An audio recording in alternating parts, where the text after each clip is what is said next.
Un mois après la séquence des émeutes qui ont embrasé plus de 250 communes françaises, je vous propose ce midi de faire un bilan avec Benoît Dijon, maire d'hiver droite de Montargis. Bonjour. Et Driss Etazaoui, adjoint au maire d'Évreux et vice-président de l'association Ville et Banlieue. Bonjour monsieur Etazaoui. Bonjour, merci. Alors la première question qu'on a envie de vous poser ce midi, un mois après ces violences, est-ce que vos villes ont retrouvé leur visage d'avant ?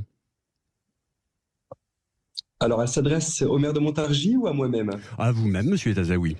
Eh bien, écoutez, merci. Nos quartiers... Déjà est-ce qu'Évreux avait été particulièrement touché par ces émeutes, par ces violences ?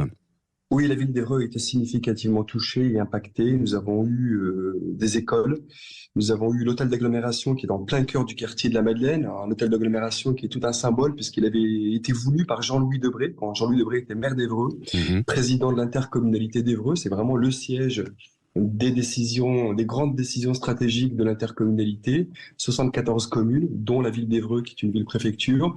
Et cet équipement structurant, cet équipement politique, était installé en plein cœur du quartier de manière à retravailler l'image de ce territoire, de ce quartier, à lui redonner de l'attractivité et à faire en sorte que les flux soient beaucoup plus nombreux entre le quartier de la Madeleine, donc quartier désenclavé, et l'ouvrir vers la ville d'Évreux et sur le territoire communautaire. Quartier de la Madeleine, qui est un quartier un peu compliqué, un peu difficile. Est-ce que ces violences ont justement concerné uniquement ce quartier de la Madeleine, ou est-ce que le centre-ville d'Évreux a également été la cible des violences et des attaques ? La ville d'Évreux, c'est 50 000 habitants avec 3 quartiers de la politique de la ville, et c'est exclusivement le quartier de la Madeleine qui a été touché et impacté, et les violences n'ont pas dépassé les frontières de ce quartier. Elles ont été vraiment circonscrites sur le quartier de la Madeleine qui est un quartier d'8 000 habitants. Monsieur Dijon, maire de Montargis, dans votre ville, on avait été particulièrement frappé par ces images de la pharmacie Mirabeau entièrement détruite par les flammes et dont il ne restait littéralement qu'un tas de cendres. Où en est-on aujourd'hui à Montargis ? Si vous voulez, on est début août, là, les entreprises sont en train de fermer et toutes celles qui sont intervenues dans le mois de juillet ont terminé leur première intervention, mais il reste beaucoup à faire puisqu'il faut consolider tous ces immeubles. Il y en a un qui a failli s'écrouler à un voisin la semaine dernière. On a fait un étaiement d'urgence a été fait. Là, on est en train de colmater les façades au niveau du ciment, puisqu'il faut absolument reconstituer la solidité de ces immeubles. Après, il va falloir purger les caves pour les rendre étanches et puis appliquer les étaiements des immeubles, des façades, des contreventements. Il y a encore beaucoup de travail, il y a beaucoup d'argent à dépenser. Ça va coûter cher aux assurances. Et puis c'est beaucoup d'ennuis pour le maire parce qu'il faut être tous les jours à surveiller l'avancée des travaux et la sécurisation pour le centre-ville. Et c'est très compliqué. Je vous avoue que là, on est dans une deuxième phase très complexe. Et puis il faut faire face aussi au mécontentement des commerçants parce que les services de l'État ont beaucoup parlé, mais il n'y a rien eu. Rien. Hein. Aucune facilité de l'URSSAF, aucune facilité pour les prêts garantis par l'État, aucune facilité de trésorerie pour les commerçants. J'en ai quand même 102 qui ont été impactés par cette histoire. Ouais. Hein, dont il y a encore 36 magasins qui ont des pales-planches, des panneaux de bois devant leur devanture, et 14 magasins qui sont encore fermés, qui ont été totalement ou partiellement détruits. Donc ça fait 14 boutiques sur les 102. 15% sont complètement détruites ou ne pourront pas rouvrir. Ça, c'est un grave dommage aussi pour la ville. Alors, on n'est pas sorti de l'auberge et on n'a pas eu un centime de l'État, pas un centime de la région, pas un centime du département, pas un centime de l'agglomération. Voilà. Alors je fais une toute petite parenthèse pour signaler que ce matin, le gouvernement a annoncé une aide de 10 000 € pour les bureaux de tabac qui avaient été fermés plus de 3 jours. Vous parliez du coût pour les assurances. Le chiffrage de ces compagnies d'assurance évalue à 650 millions d'euros le montant des dégâts, mais c'est sans compter avec les bâtiments publics qui, le plus souvent, ne sont pas assurés, Driss Etazaoui. Vous savez, aujourd'hui, j'écoute le maire de Montargis, nos territoires sont effectivement convalescents. Nos rues et nos équipements portent encore les stigmates de ces violences, mais c'est pas véritablement ce qui m'inquiète. Le travail des élus locaux est formidable, il est remarquable et nous les savons engagés, les uns et les autres, engagés au service de leur territoire et de leurs habitants. C'est pas véritablement ce qui m'inquiète. Ce que nous ne savons pas réparer, c'est l'humain. Et dans ce drame, dans ces séjours de violences urbaines, eh bien, l'humain aujourd'hui, en particulier les 6 millions d'habitants qui sont domiciliés sur ces territoires, sont exaspérés, une exaspération qui a fait place à de la colère, et de la colère aujourd'hui qui a fait place à de la résignation. Mon inquiétude, c'est celles et ceux aujourd'hui qui veulent quitter ces territoires, qui font déjà des demandes de mutation, prêts à quitter un quartier pour s'installer sur un autre quartier parce qu'ils ne s'y sentent plus en sécurité, que l'environnement ne leur convient plus. Mais au-delà des dommages collatéraux et des habitants qui ont reçu en pleine face, si j'ose dire, ces violences, c'est la perception aussi chez nos concitoyens, de manière générale, eh bien, de ces émeutes. Et aujourd'hui, on voit bien que la pensée s'est radicalisée. Et ça, on ne sait pas réparer. Nos rues, nos équipements, le bitume, ça on sait faire, nous autres élus locaux. Oui.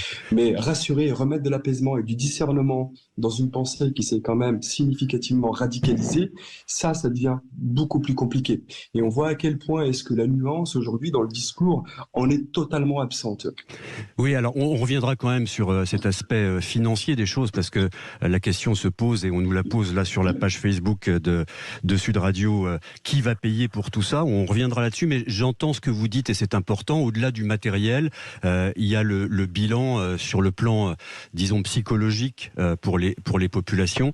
Monsieur Dijon, vous êtes maire de Montargis, je le rappelle. Est-ce que vous observez cette même détresse? Est-ce que vous voyez aussi des gens qui veulent demander leur mutation, qui veulent partir des quartiers compliqués, difficiles? Je sais qu'il y a certains fonctionnaires de police qui sont ultra lassés du manque d'effectifs à Montargis et du surtravail qu'on leur demande, ou des pauses éventuelles qu'ils doivent faire dans leur travail aussi. Parce qu'il y a un moment où, quand vous arrêtez des gens, si la justice, la chaîne pénale ne peut pas fonctionner, c'est-à-dire s'il y a un blocage parce qu'il n'y a pas assez d'OPJ au commissariat pour faire les procédures, et ben les personnes sont libérées. Et quand les personnes sont libérées, ça rend la population complètement folle de voir que des petits jeunes mineurs, le mineur qui a mis le feu à la pharmacie, c'est un jeune qui, parmi les 4 arrestations qu'il a eues depuis le mois de novembre dernier, a été arrêté une fois à conduire une RS3, c'est une Audi, louée à une société polonaise, vous voyez ce que je veux dire, et pour un défaut de surveillance, puisque le jeune n'avait pas son permis. Donc il a fait un refus d'obtempérer, il a basculé une voiture de police, il a basculé un autre véhicule qu'il a enfoncé. Finalement, il a été arrêté manu militari. Mais ce jeune, bien sûr, ça n'a pas été plus loin, il a été interpellé, et il a été convoqué au mois d'août. Au mois d'août pour passer devant la justice. Est-ce que quand on est arrêté pour un truc aussi grave, on peut attendre 5 mois ou 6 mois pour que... voilà. Et depuis ce temps-là, il a continué à faire des bêtises. Et finalement, il a été arrêté par les services de la police nationale sur un point de deal, et il avait de la cocaïne sur lui, il avait une grosse somme d'argent sur lui, il a mis le feu à la pharmacie quelques jours avant, et tout va très bien. Là, il est en prison maintenant. Mais j'espère qu'il va y rester un bout de temps. Pour dire que ces choses-là, qu'on a vécu le drame qu'il y a eu, c'est des drames qui se vivent en permanence, où des jeunes peuvent facilement louer des voitures de course à des prix dérisoires, n'ayant pas le permis, tout va très bien. Il a quel âge, ce jeune dont vous parlez? 17 ans et demi. Pardon? 17 ans et demi. D'accord. En plus, il n'est pas français, il a été rapatrié dans le cadre d'un regroupement familial il y a 4 ans. Il venait d'un pays d'Afrique de l'Ouest et il n'a aucune raison de rester ici. Et lui et son frère ont été rapatriés par le papa qui s'était marié et qui a demandé un regroupement familial. C'est tout à fait autorisé, mais ce jeune, qu'est-ce qu'il fait sur le territoire alors qu'il a été arrêté 4 fois par la police municipale en quelques mois étant mineur Driss Etazaoui, adjoint au maire d'Évreux. On a entendu beaucoup de voix s'élever après ces émeutes pour réclamer que les casseurs soient les payeurs. Qu'est-ce que ça vous inspire, le témoignage que vient de nous apporter le maire de Montargis? Naturellement, c'est inacceptable, mais je n'aimerais pas que dans l'esprit des auditeurs, on puisse d'un cas particulier en faire une généralité. Moi, j'ai assisté quand même à une justice qui a été sévère, très sévère à la suite des interpellations, avec de la prison ferme qui a été 600 prononcée. emprisonnements. Hein. Voilà, c'est quand même un chiffre important, un chiffre significatif. Je rappelle que c'est une poignée de délinquants qui se sont autorisés à commettre les exactions qui ont terrorisé nos habitants. Et effectivement, la justice, la main de la justice ne doit pas trembler. Elle doit être la plus ferme possible. Bon, mais sur les casseurs-payeurs, qu'est-ce que vous en dites? Le président de la République, Emmanuel Macron, dans le Figaro hier, a dit vouloir des politiques de sanctions quand les parents sont irresponsables, mais par exemple, il refuse de supprimer les allocations familiales aux parents dont les enfants ont été interpellés. Comment vous comprenez ça? Sur les allocations familiales et sur un sujet qui revient, c'est pas la première fois qu'on met ce sujet sur la table, sur la suppression des allocations familiales. Autant vous dire que c'est une fausse bonne idée. Et je crois que ça a été expérimenté par ailleurs dans d'autres pays et finalement cela n'a pas donné ses preuves. Aujourd'hui, comment vous pouvez sanctionner une famille qui a un enfant qui ne touche pas d'allocation familiale alors même que cet enfant-là s'est rendu coupable de méfaits? C'est une justice à deux vitesses. Non, c'est pas possible. Et puis vous sanctionnez aussi l'ensemble de la famille quand vous coupez les allocations familiales et vous les rendez encore beaucoup plus vulnérables et finalement vous diminuez aussi ou vous mettez en fragilité leur autorité. Je ne crois pas que cela soit la bonne solution. Ensuite, casseurs-payeurs. Oui, alors parce que j'en reviens à cette question, pardonnez-moi. Oui, non, vous avez raison. Mais encore faut-il que ce soit des jeunes majeurs et que ces jeunes majeurs aient les moyens finalement de payer. Certes. Et que s'ils n'aient pas les moyens de payer, eh bien qu'ils ne se rendent pas complices de nouveaux vices pour être en capacité de payer ce qu'on va leur demander. Bon, mais pour les bâtiments publics, par exemple, qui ont été attaqués, qui ont été abîmés ou détruits, je le disais, les bâtiments publics en général ne sont pas couverts par les assurances. Vous parliez de l'hôtel d'agglomération à Évreux. Au final, qui va payer pour sa restauration ? L'État. Vous avez des peines alternatives. Vous avez des peines alternatives à l'incarcération et aujourd'hui, à travers le travail d'intérêt général, par exemple, eh bien, des jeunes majeurs ou des mineurs payent aussi. Mais ils payent non pas avec de l'argent sonnant et trébuchant, mais ils payent par un certain nombre d'heures consacrées et dédiées à l'intérêt public. Oui, Monsieur Dijon, je vous entends ricaner. Non, je ne ricane pas, mais je dis oui. C'est pas quelques heures d'intérêt général qui vont payer les millions de dégâts qu'il y a sur certains bâtiments. Tout d'abord, il y a une loi qui a été votée par Sénat et Parlement, qui est bien, qui est courageuse, et qui dit que l'État se substituera au défaut des assurances pour les bâtiments publics. Donc là, je pense que l'État interviendra directement auprès des mairies qui sont concernées ou des établissements, des EPCI.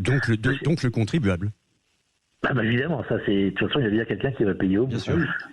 Sinon, c'est le contribuable d'Évreux qui va repayer la construction de son bâtiment. Deuxième chose, je ferai une remarque concernant les sanctions des familles. Bon, alors on peut dire ce qu'on veut sur les allocations familiales. Moi, je n'ai pas trop d'avis là-dessus, mais je pense qu'une famille qui est responsable d'un mineur, d'abord, elle doit être assurée en responsabilité civile. La RC d'un jeune, normalement, elle est tenue par les parents et les parents doivent répondre à hauteur d'un certain montant de l'irresponsabilité de leur fils et donc ou de leur fille. Et donc l'assurance des parents qui assurent le jeune vont être mises en cause pour payer une partie des dommages. Et là, ça peut représenter des sommes relativement conséquentes parce que la Montargis, c'est plusieurs millions d'euros le prix de la pharmacie. Plusieurs millions d'euros la construction. Il y a une démolition, il y a une reconstruction et un dommage au bien important.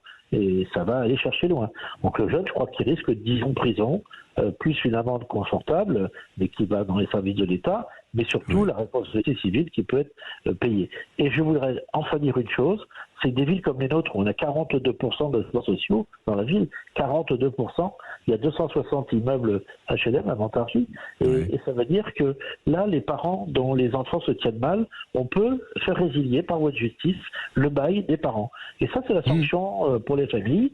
Ça veut dire que les familles sont exclues du logement social de là où ils étaient. Et c'est une façon, je l'ai déjà vu plusieurs fois, où des jeunes étaient effectivement se tenaient très mal et les parents n'avaient aucune prise sur eux. La sanction, elle tombe pour toute la famille. Et je trouve que c'est pas plus mal dans un sens de les faire évacuer. Ça veut dire que les gens vont partir sur une autre commune en général. Et c'est un choc aussi pour la famille, mais ça donne à réfléchir à tout le monde.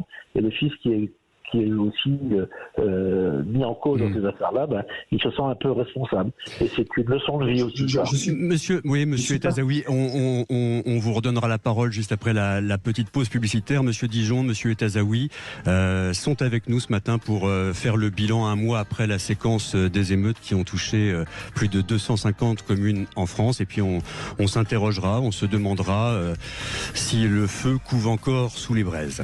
On fait le bilan des émeutes un mois après avec le maire de Montargis, monsieur Dijon, et avec l'adjoint au maire d'Évreux, monsieur Etazaoui. Juste avant la pause, monsieur Dijon indiquait que pour les familles dont les jeunes se comportent mal, il y a la possibilité de résilier les baux de logements sociaux. Monsieur Etazaoui, qu'est-ce que ça vous inspire ? Oui, je voulais réagir, mais d'abord lui dire, Monsieur Dijon, que j'étais assez d'accord avec lui sur la responsabilité civile des parents, qu'effectivement la collectivité peut se retourner vers les parents dont les enfants se sont montrés, ou en tout cas ont été coupables des exactions et que cela a été déterminé par la justice. Donc effectivement, ça c'est une solution. Sur la question de l'expulsion locative, je suis beaucoup plus réservé puisque ça ne règle pas le problème. C'est même une manière finalement de balancer le problème dans la commune d'à côté. Donc je ne suis pas certain que cela soit opportun. D'autant plus, rappelez-vous que 2/3 des interpellés n'ont pas de casier. C'est-à-dire que 2/3 des personnes, des gamins ou des moins jeunes qui ont été interpellés n'ont jamais eu affaire à la justice. Et donc, c'est très probablement la première infraction, le premier délit qu'ils ont commis.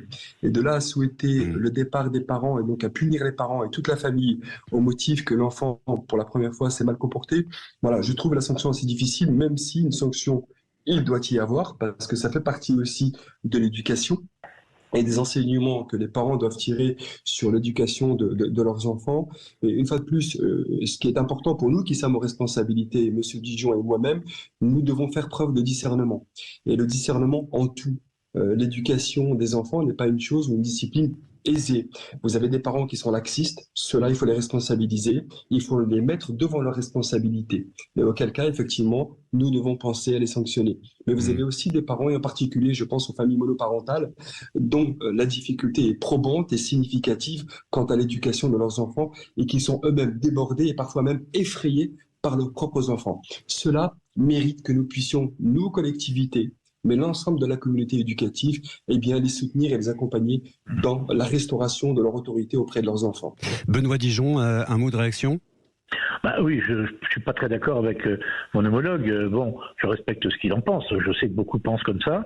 Moi, je suis pas d'accord parce que la famille, d'abord, c'est un lieu de solidarité et cette famille, elle doit assumer ensemble les réactions d'un enfant qui est perturbateur. Deuxièmement, un jeune mineur, en général, il n'a pas de casier judiciaire, cher monsieur. Mais ce jeune qui a mis le feu, il avait déjà été arrêté 4 fois dans le courant de l'année. 4 fois, vous vous rendez compte? Alors bien sûr, il n'a pas de casier parce comme on n'a pas d'OPJ pour faire les procédures, le procureur, il ne voit pas arriver les jeunes, ou s'il le voit, c'est un peu tard, et il est convoqué ultérieurement, comme là, on avait convoqué à 4 mois après le délit. C'est pas possible, on ne peut pas accepter ça. Il faut que la justice file beaucoup plus vite que ça, en termes de réactivité, comme elle a su le faire au lendemain des émeutes, quand on a attrapé des gens. Bon, il faut que les dossiers soient bien constitués, il faut que les preuves soient aussi au rendez-vous, sinon les procédures sont annulées. Et ça arrive très souvent, les avocats savent très bien s'y prendre, et c'est normal. Si un dossier est mal ficelé, il ne peut pas arriver en bon état devant le juge, et dans ce cas-là, le jeune, il est élargi tout de suite. Mais je vous avoue que là, on a quand même de la matière à donner, et les juges doivent pouvoir faire leur affaire de ça, parce qu'on ne peut pas continuer. Il faut que ça soit payant pour le respect de l'ordre. Le président de la République a dit l'ordre, et moi je rajoute 5 fois l'ordre, ça fera vite si vous voulez. Non mais et puis c'est vrai, c'est aberrant. Oui, il nous manquait 30 policiers municipaux. On aurait eu les 30 nationaux. On aurait eu ces 30 policiers nationaux, même 20, ça faisait le tour. On n'aurait pas eu un incendie en centre-ville. On n'a pas été capable de protéger plus les biens. C'était les personnes qui étaient protégées. Il n'y a pas eu d'histoire sur les personnes, mais sur les biens, ça a été une catastrophe. Et je suis sûr que la pharmacie n'aurait pas brûlé si on avait eu du monde pour protéger les pompiers. Voilà. Et là, c'était le grand problème. Et ça, c'est M. Darmanin qui a un problème là-dessus. On manque de policiers nationaux dans notre commissariat. Nous étions 122, nous sommes 90 actuellement. On a cherché l'erreur. À 1 heure d'Orléans, on n'a pas de renfort possible. En moins d'une heure, on n'a pas de renfort possible. S'il y a un drame comme le jour, on ne peut pas s'en sortir, c'est clair. Le moins qu'on puisse dire, c'est quand même que les policiers étaient en première ligne. 900 d'entre eux ont été blessés, policiers et gendarmes. Je voudrais revenir à cette interview que le président de la République, Emmanuel Macron, donne au Figaro et avoir votre sentiment sur cette analyse, ce constat qu'il fait. Je le cite, c'est un sujet d'abord, il assure que les émeutes ne sont pas un sujet d'immigration et il ajoute c'est un sujet plus large de difficultés de certaines villes, de difficultés socio-économiques, de difficultés d'intégration dans certains cas. Monsieur Etazaoui, comment vous comprenez ces propos du chef de l'État ? Je ne comprends pas l'idée de l'intégration puisque celles et ceux à mon avis, qui, en tout cas pour les interpeller, ce sont les chiffres de Gérald Darmanin, du ministre de l'Intérieur. Il n'y a pas d'intégration. Ils sont nés sur le sol français, ils sont français depuis probablement au moins une ou deux générations. Pour 90% d'entre eux, selon Darmanin, selon Gérald Darmanin. Donc la question de l'intégration ne se pose pas pour eux. Ensuite, ce que dit le président de la République, et là où je suis assez d'accord avec lui, c'est la question du peuplement et comment on diversifie le peuplement. Vous savez, quand vous concentrez la pauvreté dans les mêmes endroits, avec une densité de population importante, et quand vous y ajoutez finalement des communautés assez homogènes les unes sur les autres, eh bien, vous créez des quartiers, vous créez même du ghetto. Et donc, soyez pas surpris d'avoir ou de voir surgir un certain nombre de difficultés liées à la vulnérabilité et à la composition socio-démographique de ces territoires. Et donc vous rejoignez le chef de l'État sur l'idée que ce sont des difficultés socio-économiques qui seraient la cause de ces violences ? Alors pas que, moi je pense qu'il y a un vrai problème d'identité aussi. Il y a la question effectivement socio-économique, c'est un vrai sujet. Il y a la question d'identité, comment est-ce qu'on en arrive à ce qu'un certain nombre de nos enfants, des enfants de la République, se sentent davantage les enfants du quartier plutôt que les enfants de la nation. Pourquoi se sentent-ils davantage les enfants du quartier que les enfants de la cité, de la ville? Donc ça doit nous interpeller. Voilà, on a eu des mots, MOTS, d'un certain nombre de ces gamins, eh bien, contre le pays qui les a vus naître. Et cela, je pense aussi, doit nous interroger. Pour quelle raison est-ce que les enfants qui sont nés sur le territoire national, qui ont été à l'école de la République, eh bien, se rebellent contre leur propre pays? Et ça, je pense que c'est un véritable sujet qui doit toutes et tous nous interroger. Monsieur Dijon? Moi, je suis un peu sans voix. Je suis un peu sans voix parce que, d'abord, l'exemple, Montargis, c'est un étranger comme il faut, hein, clairement. C'est un étranger qui est en France depuis 4-5 ans. Oui, alors j'entends, mais oui, mais c'est ça. Il y a eu plusieurs milliers d'interpellations lors de ces émeutes. On le disait tout à l'heure, il y a eu 1000 condamnations, 600 emprisonnements, et le constat, à en croire le ministre de l'Intérieur Gérald Darmanin, c'est que 90% des personnes interpellées étaient françaises, n'étaient pas étrangères. Oui, ben d'accord. Qu'est-ce que c'est un Français? C'est quelqu'un qui a une carte d'identité française. Il y en a beaucoup qui ont des cartes d'identité françaises et qui ne se sentent pas français. C'est ce que vient de dire mon collègue là. Hein. Ouais. Ça, je suis assez d'accord avec lui. Il y a des gens qui n'ont pas absorbé le fait d'être français malgré peut-être une ou deux générations avant eux. Et ça, c'est le drame de notre pays. Hein. Alors il y a la partie religieuse, hein, souvent. Il y a la partie ethnique aussi, parce que les familles se retrouvent. Hein, et ça, on le voit bien. On a des quartiers où tout est calme. Je peux vous citer des tas de nationalités où ça se passe bien. Et puis il y en a d'autres où ça se passe pas bien. Ben, c'est l'éternel problème de notre pays actuellement, où on a des véritables ghettos qui se sont créés dans le logement social, parce que dès qu'il y a une famille ou deux à forte connotation, eh bien, ils peuvent faire le vide aussi. Et derrière, il y a d'autres familles de la même ethnie ou du même pays qui viennent se retrouver. Et c'est vrai que ça crée des petits ghettos. Alors, des fois, ça se passe bien, puis des fois, ça se passe pas bien. Et ça peut se passer mal. Et les parents, souvent, ne sont pas les premiers irresponsables dans l'affaire, puisqu'ils laissent faire les enfants. Quand on voit les enfants qu'on retrouve sur les points de deal, qui sont ces enfants-là, souvent, et qui gagnent très rapidement leur vie, quand ils sont mineurs, à faire le guetteur ou des choses comme ça, eh bien, on a beau les arrêter, les mettre à disposition de la police nationale, la chose s'arrête là souvent. Oui. Et on les retrouve quelques heures après sur le point de deal. Alors, je vous avoue que les polices municipales qui fait ce travail-là, elle est un peu exaspérée. Et le maire de cette police municipale, il est aussi exaspéré. Parce que l'ordre, c'est le respect. Le respect de l'ordre, et ben c'est tout. Le président Macron l'a bien dit, il faut respecter les lois et les règlements. Et s'il y avait un peu plus de solidité dans les chaînes répressives, on arriverait peut-être à mieux faire respecter les choses. Moi, j'ai reçu l'éducation, on recevait une punition si on faisait mal les choses. Les jeunes. Mais là, la structure familiale ne le permet pas actuellement. Monsieur Etazaoui, une dernière question. Est-ce que le feu couve encore sous les braises ? Je vais répondre à votre question, mais il est important aussi de rappeler à vos auditeurs que l'immense majorité de nos habitants, en particulier sur ces territoires-là, qu'ils soient français ou étrangers, se comportent conformément aux règles de la République. Ils n'aspirent qu'à une chose, c'est le droit à la normalité, le droit à la banalité. Et quelles sont les premières victimes de ces exactions, Ensuite, sur nos territoires, vous savez, sur nos quartiers, vous pourrez interroger le maire de Grigny, madame le maire de Chanteloup-les-Vignes, le maire d'Allonnes, qui est président de l'association des villes et banlieues. Nous avons tous l'absolue certitude, nous la partageons, que nous sommes toujours systématiquement assis sur une poudrière. Nous sommes assis sur des volcans qui peuvent entrer en éruption d'un moment à un autre et à la moindre étincelle.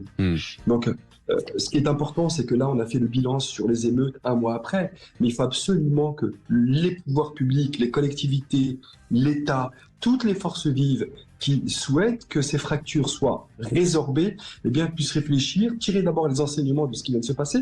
C'est ce que le président de la République a dit à juste titre, et qu'une fois qu'on a tiré ces enseignements-là, eh bien, on puisse se projeter les uns les autres pour que ça ne se reproduise pas. Et la question n'est pas qu'une question de moyens. Je le dis bien parce que on dit toujours, vous savez, il faut des millions. Non, la question n'est pas qu'une question de moyens. C'est une question de considération, c'est une condition de nation, c'est une considération de valeur également. Ouais. Donc ce sont tous ces sujets-là. C'est comment dire aux enfants, à ces enfants de la République, comme Chirac l'avait fait au moment de la fracture sociale, vous êtes les fils et les filles de la République. Votre diversité est une richesse pour notre pays. Merci infiniment à tous les deux d'être venus ce midi sur Sud Radio faire le bilan un mois après les émeutes et en espérant que le feu ne se ravive pas de sitôt.